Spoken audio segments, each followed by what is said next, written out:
In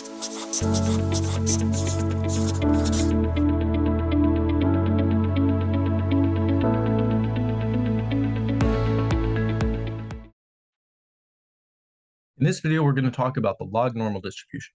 The log-normal distribution is a common distribution, and I want to start this video with some intuition. If you're already somewhat familiar with the log-normal distribution, you should feel free to skip that portion. So as motivation, let's suppose you have an initial amount of something. We're going to call that A0, and that something could be, all sorts of things. In actuarial applications, it's often the amount of money invested, but you could think about it in terms of the people on the planet, the amount of honey that's being produced, and so on. And so this initial amount is going to grow according to a random growth rate g, so that at time t, you have a of t equals a of 0 e to the gt. Now, when we're really trying to get into the probability, questions involving the probability of this amount, what we typically do is we divide over a of 0. So we have a of t over a of 0 equals e to the gt. Okay, and so this is a random amount, e to the gt. If t is fixed, then what we're doing is we're rescaling some other random variable. Now, there are some distributions that work really nicely with being rescaled by a constant multiple. The normal distribution is one of them. And so in this video, what we want to start to understand is what can we say about e to the g if g is normally distributed with mean mu and sigma squared? Well, this is exactly what studying log-normal distributions will tell us. So a random variable y is log-normally distributed if y equals e to the g for a normal random variable g. Now, I want to point out that this definition sounds a little bit backwards to many people, including myself, right? You would think that log-normally distributed would mean that y is the logarithm of g, but just keep it straight, y equals e to the g, okay? So y equals e to the g for a normal random variable g. We say that y has parameters mu and sigma. Now, it's important to note here that mu and sigma are parameters for the log-normal distribution. They are not the mean and the standard deviation. When I say that they're parameters, what I mean is they help us describe which log-normal random variable we're looking at. We'll talk later about what the mean and the variance of a log-normal random variable will be. So if y is equal to e to the g, then the natural log of y is equal to g. And so saying that y is log-normally distributed is equivalent to saying that the natural log of y is normally distributed. Okay, and so that's really where the log-normal definition comes from. Natural log of y is normally distributed. And that's going to be really important to us because when we're calculating CDF and percentiles, we're going to do a little bit of algebra so that we look at the probability of the natural log of y. And then, since that probability is a normal probability, we'll standardize. So let's take a look at an example. Let's suppose that y is log-normally distributed with parameters mu equals 2 and sigma equals 1.2. And let's find the probability that y is less than or equal to 10. Okay, so the first thing we're going to do when we try to calculate the probability that y is less than or equal to 10 is take the natural log of both sides. Now we're looking at the probability that the natural log of y is less than or equal to the natural log of 10. But the natural log of y is a normal random variable. And so we calculate that normal random variable probability in the typical way, by standardizing. So we subtract the mean and we divide by the standard deviation. And we find that we're looking at the standard normal probability of 0.252154, which is 0.5995. Okay, so again, what did we do? We did a little bit of algebra. We took the natural log of both sides. At that point, we're looking at normal probability. And to calculate that normal probability, we standardize so that we turn it into a standard normal probability, and then we look it up in the z table. Well, to do a percentile, it's a very similar story, except we now have the probability and we need to solve for the percentile. Okay, so let's find the 75th percentile of a log-normal random variable with mu equals 0.2 and sigma equals 0.1. So in this case, we start off, we have the probability that y is less than or equal to this percentile is equal to 0.75. And we take the natural log of both sides inside of the probability. We're now looking at a normal probability. To work with that normal probability, we standardize.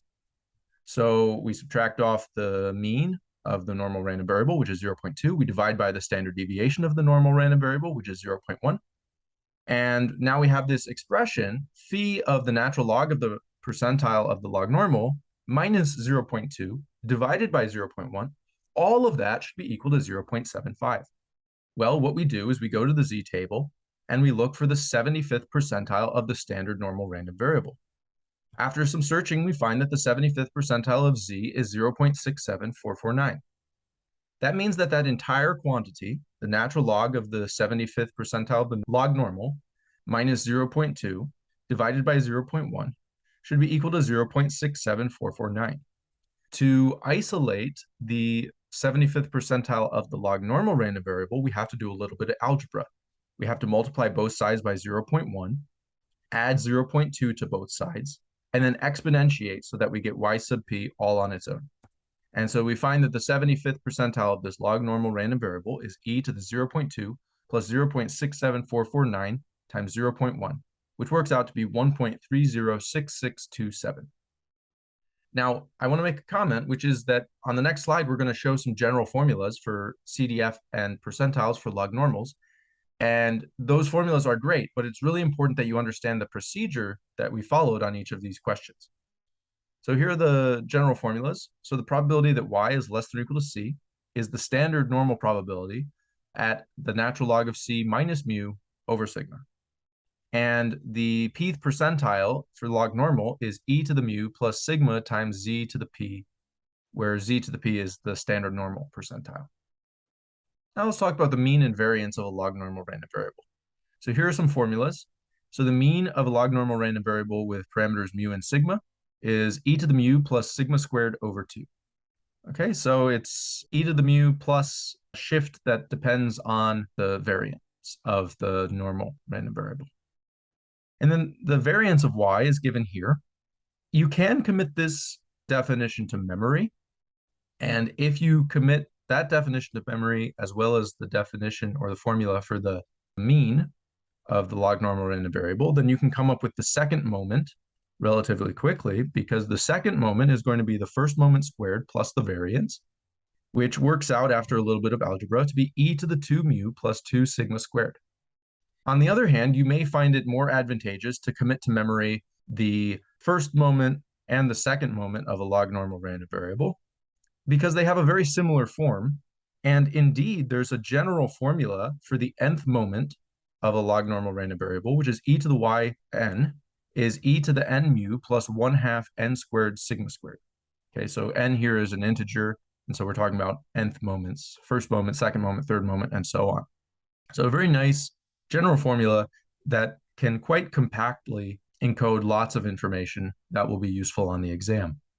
So it's sort of up to you whether you want to commit to memory the mean and the variance, or the mean and the second moment, or the general formula. Now let's talk about the mean and the median in a little bit more detail. So we saw that the mean was e to the mu plus sigma squared over 2. So that's e to the mu plus a shift that depends on the variance of the normal random variable. Well, what that means is that if you were to take the expected value of e to the g, you'd get something different than if you took e to the expected value of g. Okay, if you take e to the expected value of g, you just get e to the mu. On the other hand, if you take the expected value of e to the g, you get e to the mu plus sigma squared over 2, which is larger than e to the mu. And so the point we're kind of hitting on here is that the order of exponentiation and calculating moments matters. Not so for the median. Okay, if you take the formula for the median, you get e to the mu plus sigma times the median of a standard normal random variable. The median of a standard normal random variable is 0. And so this is just e to the mu plus 0, which is just e to the mu. And so whether you calculate the median and then you exponentiate, or you exponentiate and then calculate the median, you get the same answer. We can visualize log normal distributions through their PDF and CDF. So what I want to really point out here is really just that these are not symmetric distributions. Okay, the normal distribution is symmetric, but the log normal is not. Okay, that's hopefully intuitive. Consider what happens as you look at e to the 1, and then e to the 2, and e to the 3. Of course, the gap between e to the 1 and e to the 2 is smaller than the gap between e to the 2 and e to the 3. Okay, so you shouldn't expect symmetry here, but there is a decent amount of skew. In this example, mu is 0 and sigma is 1. And You see the law of the probability density is contained between 0 and 1. You should take some time to identify where the median is on the CDF graph, and you should think about why that makes sense. And then you should use the formula for the mean and identify where the mean of this distribution is, and compare the location of the median and the mean. Let's take a look at one final example. Let's suppose we have a log-normally distributed random variable y with mu equals 1. And let's suppose that we also know that the probability that y is less than or equal to 1 is 0.35. Let's calculate the 80th percentile of y. Okay, so mechanically, what do we have to do here? Well, to calculate the 80th percentile of y, we have a formula, we have a procedure, but that procedure or that formula requires knowledge of sigma. And so somehow we have to come up with sigma. Well, we have two equations. One says mu equals 1, and the other equation tells us a probability that will give us an equation in sigma.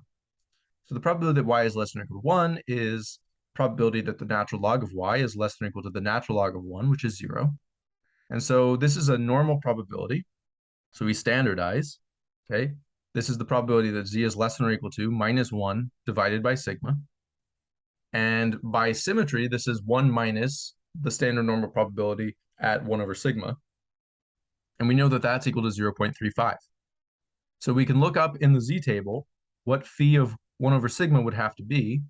Note that it has to be 0.65. So 1 over sigma has to be 0.385, which means sigma has to be 2.5974. Well, now we know the 80th percentile of y using our formula. So e to the 1 plus 2.5974 times the 80th percentile of the standard normal random variable, which we look up in a z table as 0.8415. I have to do a little bit of interpolation, but it's not too much work to do that. And so I find that my 80th percentile for the log normal is e to the 1 plus the product 2.5974 times 0.8415. That works out to be 24.18450. In this video, we took a look at the log normal distribution. We gave it some motivation in terms of applications. We defined it in terms of normal random variables. We looked at how to calculate CDF and percentiles. We looked at formulas for the mean and the variance. We looked at the median, and we also looked at some graphs. And then we really drove the point home about how we use equations in mu and sigma to do calculations here. I hope this video has been helpful, and I wish you the best of luck in your studies.